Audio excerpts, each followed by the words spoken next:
Hey Snuck, so things that we've been working on lately are constant aggression, which Marines don't work unless you're constantly aggressive with them. Having 50 workers at 10 minutes, which is something that you've always been doing lately, you're very good at that now. Getting up to like 12 buildings at 12 or 13 minutes, starting your third command center at 10 minutes rather than 13 or 15. Getting that fourth base by like 15 or 16 minutes, doing a big 10-minute poke with stim and combat shields, and sometimes +1/+1 and sometimes not, and things like that. So one thing that you did differently in this game is that you take two gas geysers pretty early, and that cuts into your minerals, right? Because the gas geyser is 75 minerals, and you should be really mineral starved when you're going for 3 racks really early with add-ons, actually 4 racks really early with add-ons. So anything you build that costs minerals is kind of killing that. Also, you're only putting 2 guys on this geyser, probably by accident. It's a little bit weird. If you're going to build the geyser, use it. I would say definitely don't build the geyser, though, because the only way to afford a $3,200 army at 10 minutes is if you don't get that second gas geyser. I mean, you're cutting gas in order to get more minerals, and then you're spending those minerals on Marines and Hellions. So all the way at 8 minutes, your total possible production is 4 Marines at a time. That's $500. And that's not enough. You just can't get a big enough army if you do this. Because if you look, your army is 1,000 at 8 minutes, and you're only adding 500 per minute. So at 10 minutes, it's going to be maybe 2,000 if you keep up consistent production. And that's just not big enough. Also, to get stim and combat shields by 10 minutes, you need to start them at 5 minutes. On one tech lab, or use more than one tech lab. So if you were to make a tech lab after your second Marine right here, what I like is 2 Marines, tech lab, Marauder, and then you can fill a bunker with 2 Marines and a Marauder. I mean, that just happens to fit beautifully into a bunker. But you needed to start the tech lab instead of this third Marine, because the tech lab needs to be done and starting stim at 5 minutes. Also, you don't even have any gas coming, so there's no way to start stim at 5 minutes, obviously, or to start the tech lab. So your build is just really weird. Why'd you open no gas and then add gas? And I don't know. I like the 15 refinery, because it still lets you get this ridiculously early command center, but it gives you enough gas to make a tech lab and then to make stim at 5 minutes, which gets you stim and combat shields by 10. So the way you did your build, there was no way to have stim and combat shields at 10 minutes, which means that your push is kind of guaranteed not to do very well if your opponent has the same sized army as you. Because Marines against Lings, just Lings win by a mile unless you have stim and combat shields. Same with Roaches, like stim or combat shields is what's required to give you a little bit of an edge, but if you have both, you just have this massive edge. So you ended up with +1 attack, almost +1 armor. I don't know about getting double ups this early. I do it sometimes, and it works sometimes, but the thing is, armor upgrades are only good against Lings, like I've said a bunch of times. And if he doesn't make Lings and you end up spending all this money on +2 armor, it can be really bad, because Roaches don't care about that armor, and neither do Infestors, and neither do Banelings, neither do lots of stuff. You keep this has been a consistent theme for a long time. You like to build gas geysers, but then forget to put guys on it. So this one has 2 on it, this one has 1, this one has 1, and you are going to remember and move guys over to it eventually. But I just like to see saturating gas more quickly. Not that it matters. It's not like we're trying to do a gas heavy build, but anyway. What this whole game kind of came down to, right, is that at 10 minutes, our goal is to have 50 workers, and you did, and that's beautiful, and that's awesome. Our goal is to have stim and combat shields done, and you didn't. Our goal is to either have +1/+1 done, or on the way, or whatever, and you did. You had it on the way. And most importantly, our goal is to make a big, strong, scary push that will punish anyone who is greedy. See, we let the Zerg be as greedy as he wants, knowing that if he's too greedy, he's going to lose at 10 minutes, right? Then that's a big contingent of this plan working, right? If we let him be as greedy as we want and then we don't punish him, then suddenly we're playing against a guy with a bigger income than us. That sucks. You never want that to happen. So this push has to be 3,200, and that means 2, 4, a bunker is 5, 2 turrets is 6, 7, and then add that to a $2,600 army, and you have $3,200.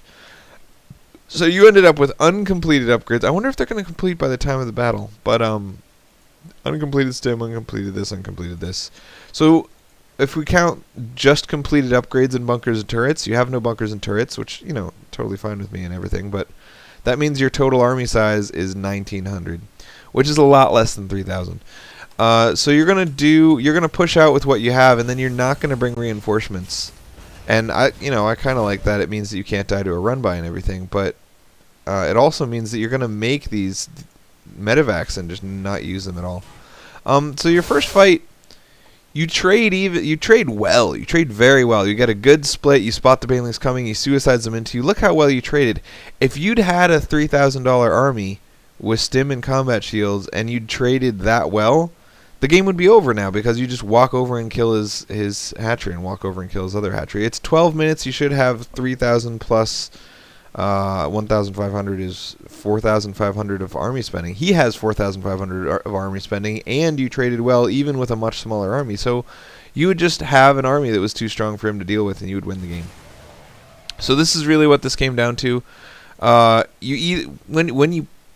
When your first push against Zerg either has to be strong or has to not happen, really, because the build is centered around this. Surprise! I have this huge strong push that you weren't expecting because I fast expanded, and you expect a fast expander to come out at 12 or 14 minutes or whatever, and it's not really. I don't know. It's not a surprise. You didn't surprise him very well. I like that you remembered this CC, but again, I want the CC to start when your push moves out, because you always have enough money. You always have more than 400 minerals when your push starts. And I mean, you always have enough money because you're bad at macro, but you do always have enough money to start a CC. So as you're lowering this depot, you lower the depot, build a command center, go, you know? So right now you have 1,200, like that's plenty to build a command center. There's no problem. And if you build it in place and then float it and then morph it, you can probably morph it during your 14-minute attack. Usually, I mean, you start a 10-minute CC, it's going to be done by 13 and whatever. So during the push, you forget to continue upgrades, which makes me wonder why you need double engineering bays. Again, I've said this a lot of times. Double engineering bays, it's a much bigger investment early, and if you're not going to continue to use them, it's just kind of, I don't know, it's kind of a waste. So you've got billions of SCVs, nowhere for them to mine. Again, very consistent problem. This just all comes from not getting that third CC quick enough. And you're making a lot of medevacs early instead of getting the upgrades. Like, your gas is really low, so you can't start the upgrades, and that's because you're making Thors and medevacs. And I mean, medevacs it's really important to have medevacs with the 14-minute push, but I don't know that you needed to start them so early, you know. Upgrades are a higher priority than medevacs is my point. Because if you start the upgrades by 11 minutes, then they're going to be done for your 14-minute push. And the way it worked, you started them a little late, so they weren't done for your 14-minute push. And your 14-minute push, again, it traded okay, but by this point, he's had this 66 worker 4-base income for so long. Like, from the first push to the second push, you fell pretty far behind. And obviously, I mean, because you gave him 3 minutes to sit on these 4 bases because you couldn't knock down the 4 bases because your first army wasn't big enough. So it just always just kind of snowballs. You give Zerg 71 workers on 4 bases for too long when you still don't have your third. There's no way for a Terran to get a $2,700 income on 2 bases. We just can't do it. So when you're pushing with a 2-base army after letting him have a 4-base economy for so long, it's just all going to go pretty terribly. So your split there was horrible. If with a better split, you would have traded evenly, but it wouldn't have even mattered, because after that engagement, even if you'd traded well, he still would have had more than enough to come deny your third. I don't know if he's going to be aggressive with it and go deny your third. He really should be. Yeah, it looks like he's gonna.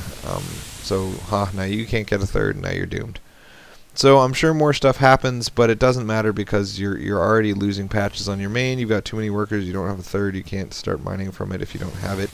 His army is always going to be, for a while, bigger than yours. Oh, it looks like he suicided his crap. Again, he's still got a $3,000 income versus your $1,500 income. So even though he's a moron and you traded pretty well in those last engagements, and you've got enough workers to compete with him, but you don't have anywhere for them to mine, and you're just going to starve to death. This is really silly to see. Like, you're starving to death right now. You're dying of starvation, and you're being denied by one burrowed lang. I mean, I know how annoying a burrowed lang can be, but seriously, send one Marine over there. And you should never float a CC anywhere that a Marine isn't already standing. You know, a Marine should be standing there, and then you float the CC. You should never float the CC first and then send the Marines later. That's silly. Because what if it's not a burrowed lang that's waiting there, but you know, something that can kill your command center? Or if he has the burrowed lang there, you float the CC, and then suddenly 12 mutas show up and kill it before it can float away. All this stuff is irrelevant. You lost when you let him have $2,800 income versus your $1,600 income, which didn't need to happen, even with the relatively small early army. I mean, this was the biggest problem, but even with this, you traded pretty evenly. He's afraid to come attack you. You could have secured a third. If you'd started the third at 10 minutes, you would have had a mining third right now.